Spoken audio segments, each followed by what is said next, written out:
Hi, my name is Andreas Reiser. I'm a startup mentor for the Max Planck Foundation, and I'm very much excited today to meet Lothar Willmitzer. And actually, I prepared a quite good intro, I hope so at least, to introduce you. We just had the conversation up front, and I realized this man has even more the entrepreneurial DNA than I actually thought. So maybe I can ask you to introduce yourself in 2 or 3 sentences, because it's amazing what you did. And even before you joined Max Planck, you started your first startup. Yeah, that's true. So let me just be very short. So my name is Lothar Willmitzer. Many years ago, in the last century or last decennium, I studied chemistry. Then did my PhD in biophysics in Braunschweig, and then moved to the Max Planck Institute for Plant Breeding Research in Cologne, where I was a scientist and later a group leader. Then I got an offer to become a professor at the University of Berlin in 1986, so again the last millennium, and then became Max Planck Director in 1994. And concerning my research field, it was mostly biology with plants. And with respect to startups, my first startup I think I founded in 1996, and the last one in 2013. So, and how many in between? Can you just... Yeah. I think it was a total of 6, I believe. It was Plant Tech Metanomics and Metanomics Health, Metasys X, Targenomics, and Metanomics 6, yeah. And before, you told me in our conversation that you are a scientist by heart. And being an entrepreneur happened. Yeah. It was never your purpose to be an entrepreneur. So why did you decide, being a scientist, to take your technology, take your findings out of the lab and bring it to society, to found a company? Yeah, if you really want to have the kind of a key moment, I still remember it. So I was not yet at the Max Planck Society. I was head of a research institute in Berlin. And on a Sunday afternoon, my children were still small, and I looked TV. And there was a report on Sun. Now, Sun stands for Stanford University and was one of the early computer producers, respectively, also, of course, early phase in the internet. And this company Sun was founded by a German student. Ah. Yes, at least he was one of the founders, let's put it this way. And then I thought, hey, come on, they can do this always, all the time in the Silicon Valley, and why the hell don't we do that in Germany? And that was a starting point, honestly. And then, of course, as always in life, it's coincidences, it is luck, it's a window of opportunity, but still, I wanted to show myself that you can do it also here, because everybody told it's impossible. It's not impossible, but yeah, that was the starting point. Quite bold. What, by the way, Silvia also mentioned that you're always very bold and strong in your decisions. And I mean, on a Sunday afternoon, there can happen great ideas, and then you start most probably super motivated.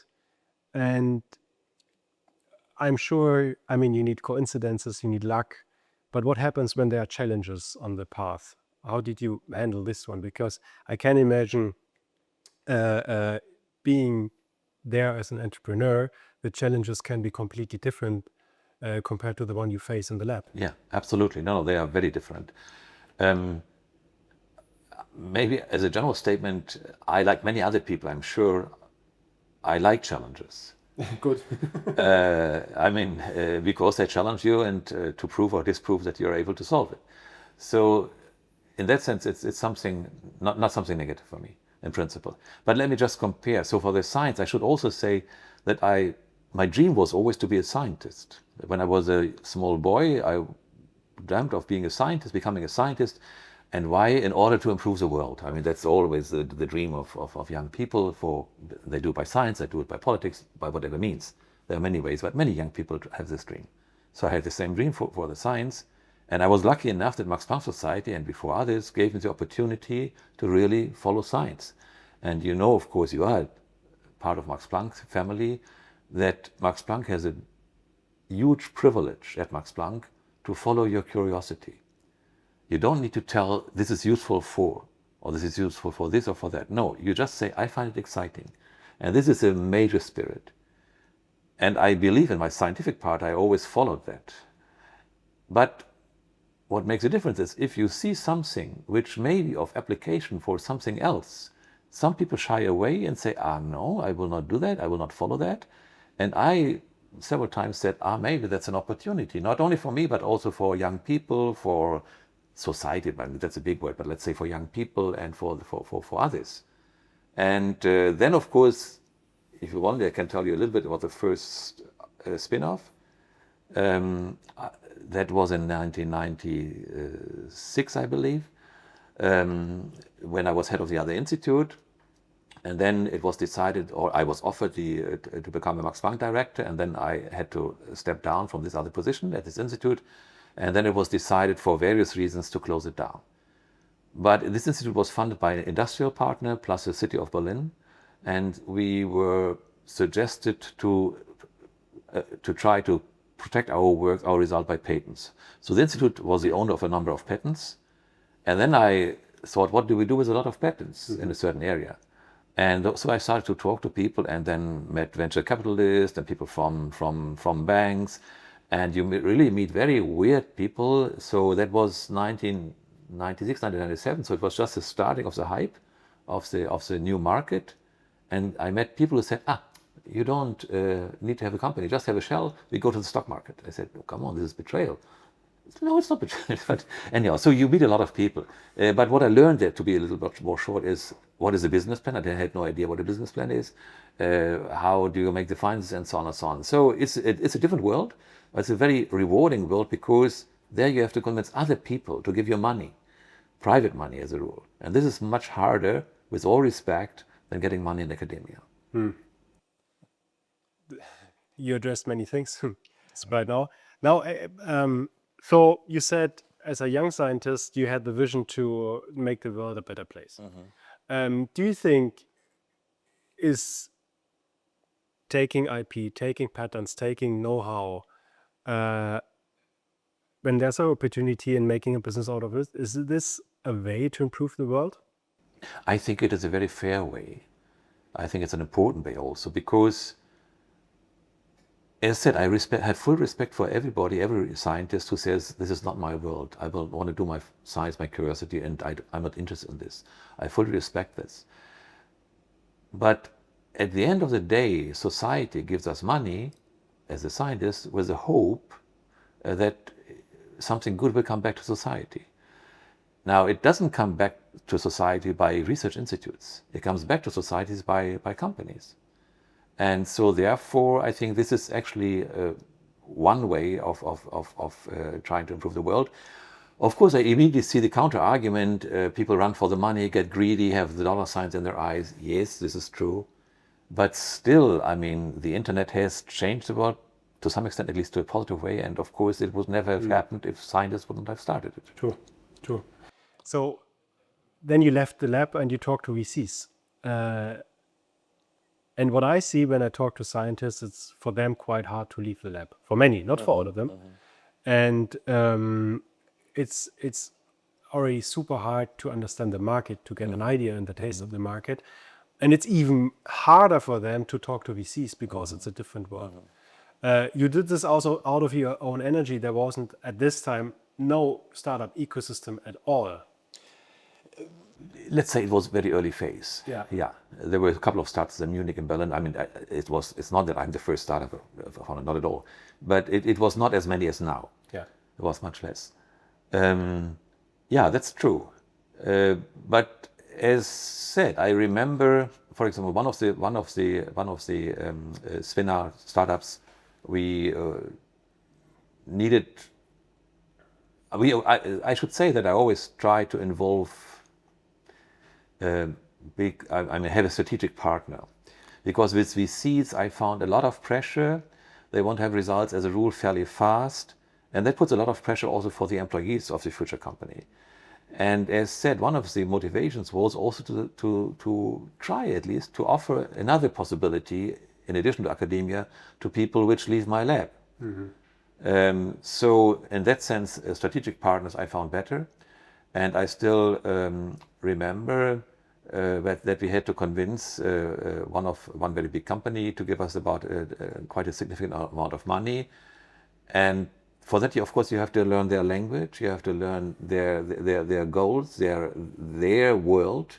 If you start with jumping into the detail and saying, this is very exciting, of course they look at you and say, well, sorry, I have many other problems, why did you tell me? So you have to kind of pick them up where they are and then try to, of course, to show why this could be advantageous for them as well. I think that's a key problem. And then the other part is always trust. You have to build trust. It doesn't work the first meeting. You need to have several meetings. You may need to have a glass of wine. Trust has to develop, and if trust is there, then it's of course more easy. Where did you learn all this? Was it by try and error? I mean, I'm asking this question because when I talk to the scientists, you cannot say all scientists are the same, obviously. But now, last week I had a conversation with one, and he wants to get access to BASF. For him, it's super difficult to find the right people to talk to and to even start the first conversation. So, and I know for myself, if you are entering a new world you don't belong to, it's hard to find the right way to communicate. Yeah. How did you learn it? Yeah, it's a good point. I should say, for whatever reason, I was invited by, you mentioned BASF or Bayer or others, to discuss with them plant biotechnology and plant science in general. So they just picked me. So that's how the first contact came about, and that was well before Max Planck. But I agree, it takes time to build trust. It takes maybe 3-4 years without any real result for a spin-off. So I think that's how it worked in my case. Now you mentioned that by purpose you decided for strategic partners. There are reasons, you mentioned them. What's your opinion about public money? In one of the spin-outs in 2 of the spin-outs, there was also project-bound public money. It was not a share, it was not public money given due to shares. I think that's fine, very good. But at that time it was not so much around. And later I didn't go for it. At that time we asked, I visited the BMBF and said, look, we have a nice project. We have a major investor, a big company, which again builds trust on that side. And so, but we would need some extra money, and maybe you can give us for certain projects some money. And this is for the project-oriented support. How important is the role of IP in building up trust? It's of course very, very important. It's for sure very, very helpful. But IP is something which is written, and where you have a couple of laws and legal support. Legal defense and so on. The other part is of course people and know-how, and I would value both equal. I guess IP is of course better when you go to somebody whom you don't know very well, because if IP is very convincing, it's fantastic. Now, if you know the other side, the partner, strategic partner or whatever, pretty well, and you say, look, I can build you a unit which will work very well. You will have access to a unit of people who are highly motivated, have special skills that you do not have in your company. This is also another way. We also did it this way. So, yeah. Is it difficult to find the right people? I mean, you have access to this wonderful ecosystem, but still I can imagine I know from others now, it's super hard to find the right people, the right team. Yeah. I did not find it hard. Maybe I was lucky. Good. So I always, it's a very good question. It's a key question, because the success or the failure of a startup company, in addition to that you need money and so on, a good business concept, of course, that's a triviality. It falls and flies with the people. So that's a key. And you can say I'm a coward because I never moved myself to the. I'm a coward. Yeah. Because I never moved to the company. My job was always to try to look for the concept, identify the concept, identify strategic partners, respectively money, identify a location, and then of course the key point is identify a person who is willing to run it. And in all the companies, it was always previous collaborators of mine whom I know very well, and who did not want to stay in academia, but who were, I shouldn't say nevertheless, but who were excellent. Yeah, scientists, but also, of course, it's not enough to be a good scientist. You have to be a good manager. You have to be good, leadership kind of you have to be a good leader. So it's, of course, many characteristics you have to fulfill. But with all the 5-6 companies, this was always the case. I mean, you can say it was inbreeding. I wouldn't call it inbreeding. I simply trusted these people. It's again a matter of trust. I mean, you just said you had luck to find the right people, and I know from others it's hard for them to get access to this business people. For example, they find excellent people on the institute because they know them. It's in a personal relationship, and I think this helps a lot. But if it comes to a finance, marketing is not that important for you. But leading a company, then it might be not necessarily, but it might be a good idea to also look outside the institute. Actually, in one case, I have also done that. Yeah, that's true. Okay. Yeah. It's not only, but again, it's a question of mentality. It's a question of trust, and this. And when you work with people for 4, 5, 6 years, and you know them reasonably well, and you know them how resilient they are, and they have to be resilient in the early years for sure. So, and that's important. I give you one example. In one case, I will not identify obviously this case, I had one CEO in mind from my previous people. And then there was a very busy period, and so I said, okay, please try to write this down, then we can discuss it tomorrow. And he didn't write it down. And then I called him on a Saturday morning at 5 o'clock, which was a little bit unfair. But his reaction was unfortunately not as good as I wanted it. So come on, when you want to set up a company, also Saturday at 5 o'clock in the morning, you have to be, you have to respond. What you're saying is actually, I love to hear it, because quite often there's this discussion, can you set up the right team out of the institute? Now you just said from 6 cases, only once you took someone from outside, which is a proper proof that you find the right people on the institute, as long as you know them upfront well enough. Yeah, that is clearly my experience. Okay. And I mean, they have to be flexible. They have to be. They must realize they have to do very little with science, and they have to agree on that. But they must like this challenge. So you need people who like challenges, and you also need people who get bored. Because then they go for something new. Yeah. Would you say that scientists can be good entrepreneurs? Yeah, absolutely. I think it doesn't. The scientist is not necessarily only the nerd. There are nerd type of scientists as well, but there are also many other types of scientists. Yeah. I agree. Yeah. What would be your recommendation if I'm a scientist right now and I'm working on an exciting technology, but by definition, most of them, they don't have an idea of the market.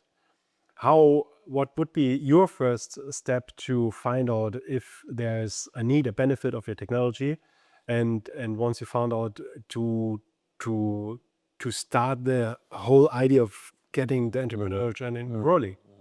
I think if I would be alone, if I would start now, for example, I would then try to get into touch with people who are working in a somehow related field, not the same obviously, and who have already successfully started up a company, and just to learn from them, because that is one part, because they speak the same language as you.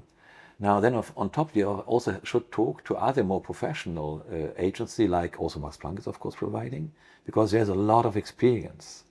The language might not be exactly the same, but the experience is a lot more. So I think I would start on these two things. Now this ecosystem is different. It has changed a lot now. There is support. And of course one should take advantage of the support. And my experience, if I may say so, with Max Planck Innovation is a very positive one. That's good. Maybe you can dive into it. Yeah, I'm happy to do that. So that was my last startup. That's Targonomics, which is now part of Bayer. And there it happened, the story, how it happened, again, I had since a couple of years good contacts to Bayer Ag Research, and herbicides is still a key driver in ag chemicals, a key market in ag chemicals. And there's a drying out of herbicides, and plants develop resistances against herbicides, and that puts quite a problem to the farmer and to the nourishment of the world. So then we discussed a lot what to do, and I said, look, from my point of view, I think you have also to integrate another approach, which is called systems biology. You have to look at all the components of a cell or of a biological system, how it responds to a certain treatment, and this way try to identify the mode of action of chemicals and therefore develop a new herbicide.